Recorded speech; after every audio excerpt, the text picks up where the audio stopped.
What if the seasons you thought were wasted were not lost at all, but merely waiting for God's appointed moment of restoration? What if the enemy's theft did not have the final word, and heaven has already scheduled your recovery? Father God, we thank you for the gift of this moment. Thank you for breath in our lungs, clarity in our minds, and hunger in our spirits. As your word goes forth, we ask that you soften every heart, quiet every distraction, and open the ears of our understanding. Let this message not merely be heard, but received, planted, and transformed into living fruit. In Jesus' name, amen. The promise in Joel 2 verse 25 is not poetic exaggeration. It is divine assurance spoken into devastation.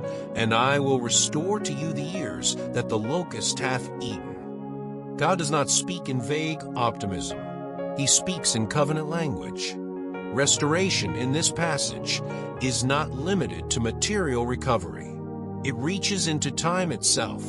Years represent seasons of life, moments of opportunity, emotional investments, spiritual growth, relationships, and paths once imagined but seemingly derailed.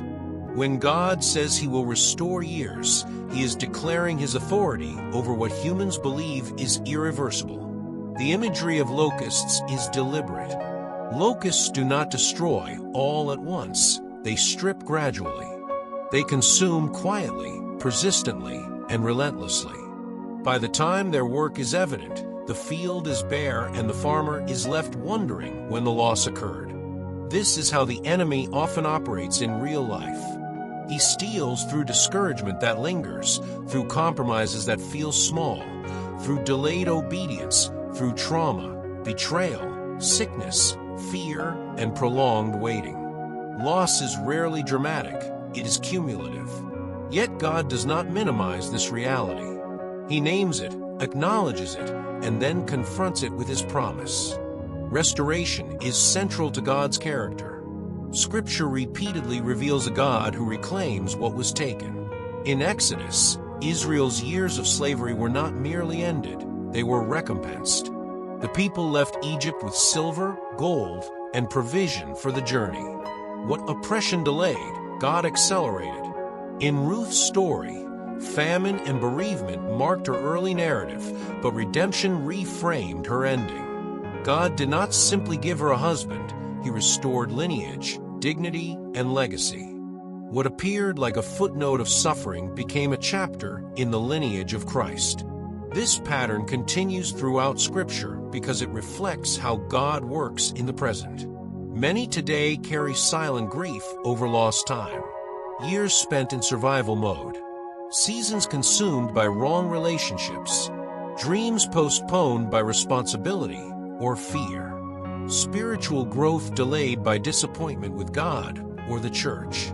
Some are burdened by regret, others by circumstances beyond their control. Yet Joel's prophecy speaks directly into these realities. God does not ask you to deny the loss. He asks you to trust His capacity to redeem it. Restoration does not mean returning to the past. It means God bringing forth fruit that equals or surpasses what was lost. Isaiah 61 echoes this when it speaks of beauty for ashes, joy for mourning, and praise for heaviness. Ashes are evidence of something burned, something finished. Yet God builds beauty upon them. He does not erase history, He repurposes it. The scars remain, but they become testimony rather than torment. Jesus Himself embodied this restorative authority. When He encountered Peter after the resurrection, He did not rebuke him for lost courage. He restored him through conversation, reaffirmed his calling, and entrusted him with responsibility.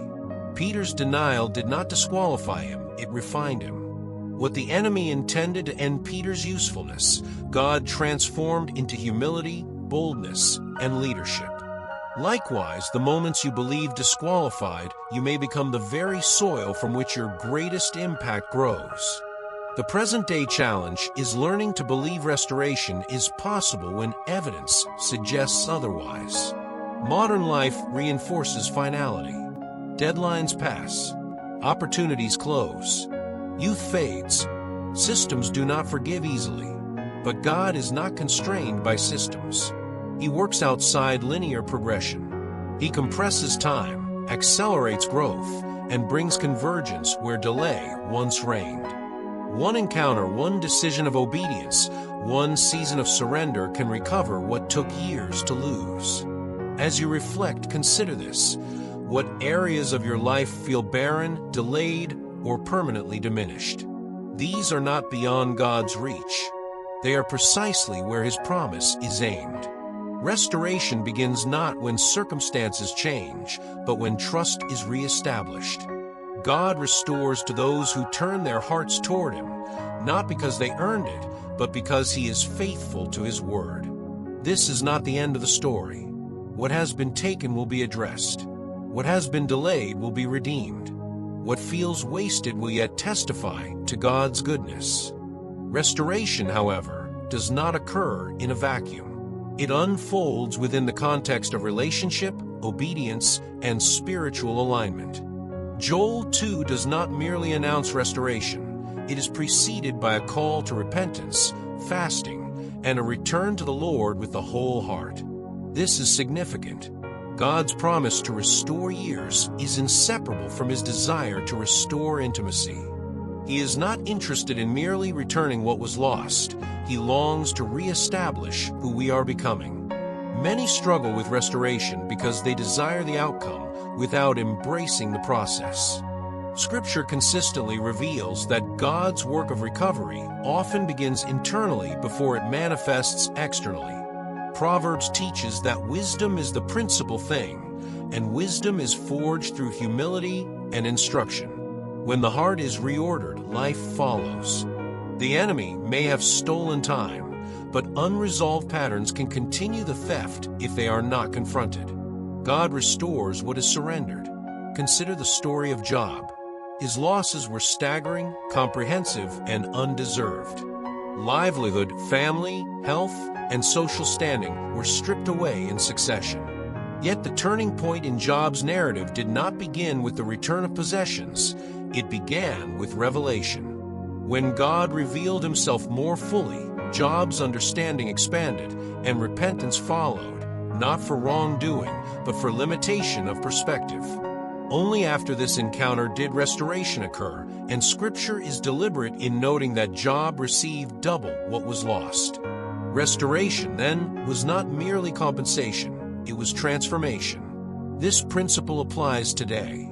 God often restores by increasing capacity rather than simply replacing what was taken.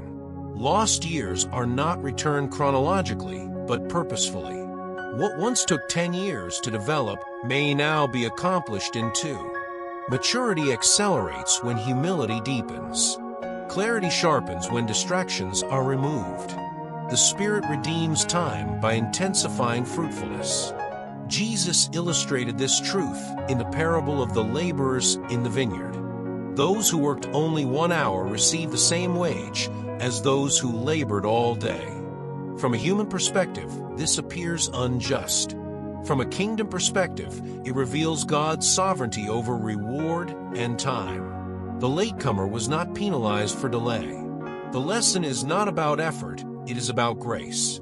For those who feel behind in life, this parable stands as a declaration that arrival in God's kingdom resets the clock.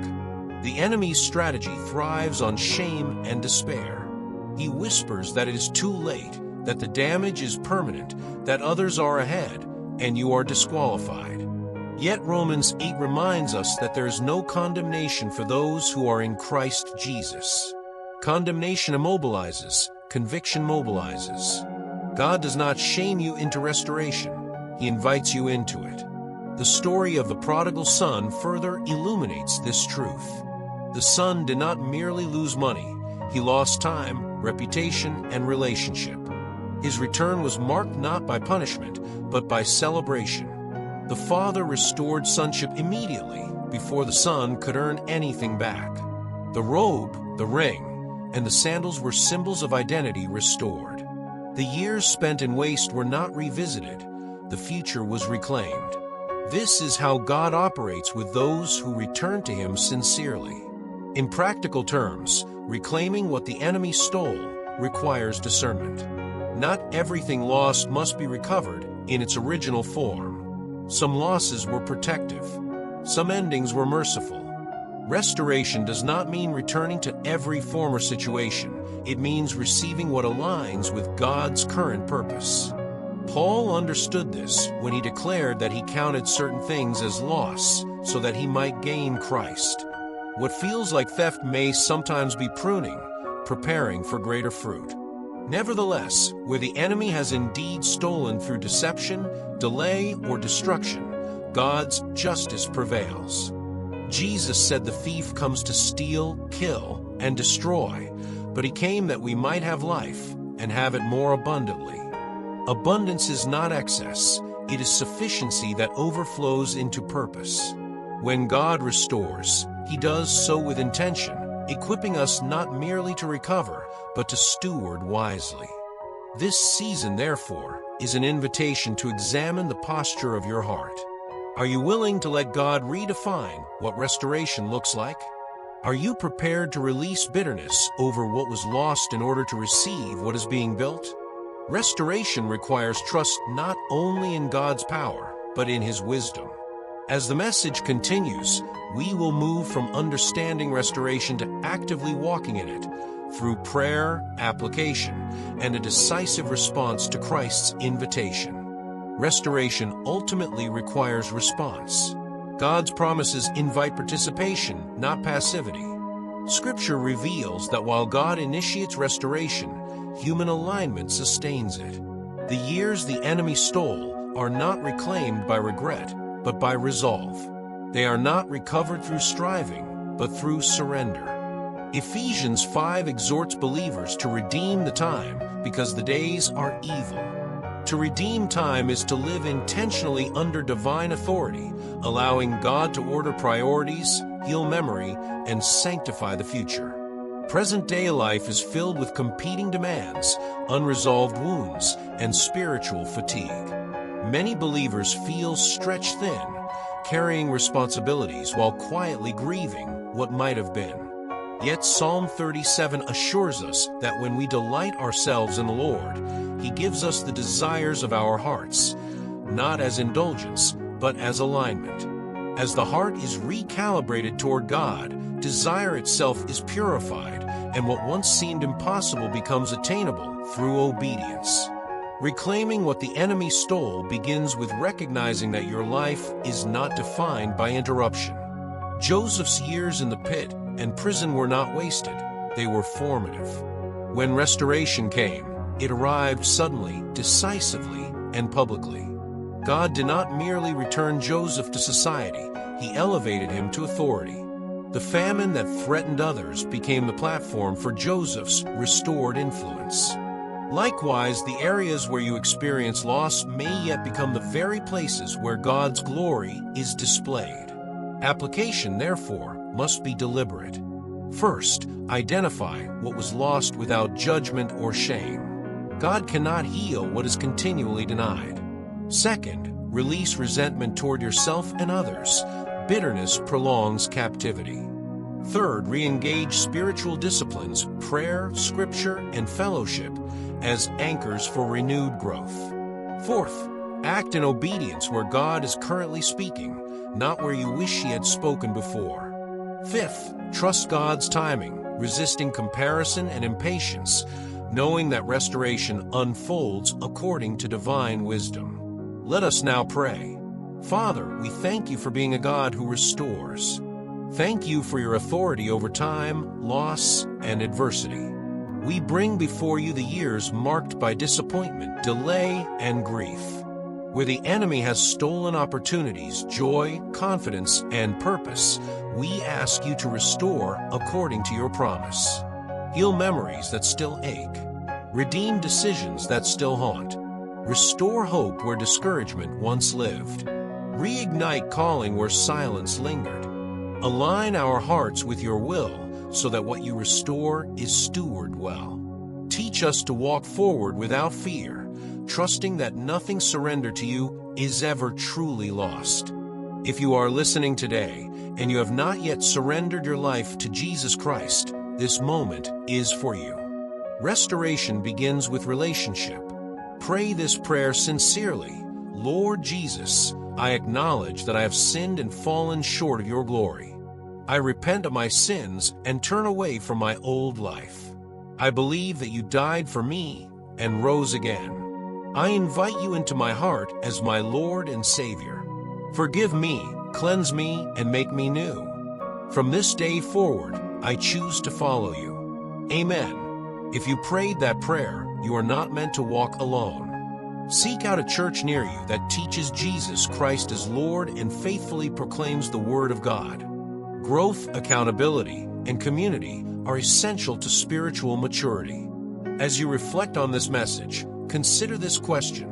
What would it look like if you trusted God not only to restore what was lost, but to redefine what is possible? Take time to write, pray, or discuss this with someone you trust. Let this thought remain with you. God does not restore you to who you were before the loss. He restores you into who you were always meant to become. If this devotional resonated with you, share it with someone who may be waiting for hope. Stay connected, continue reflecting, and remain open to the God who makes all things new.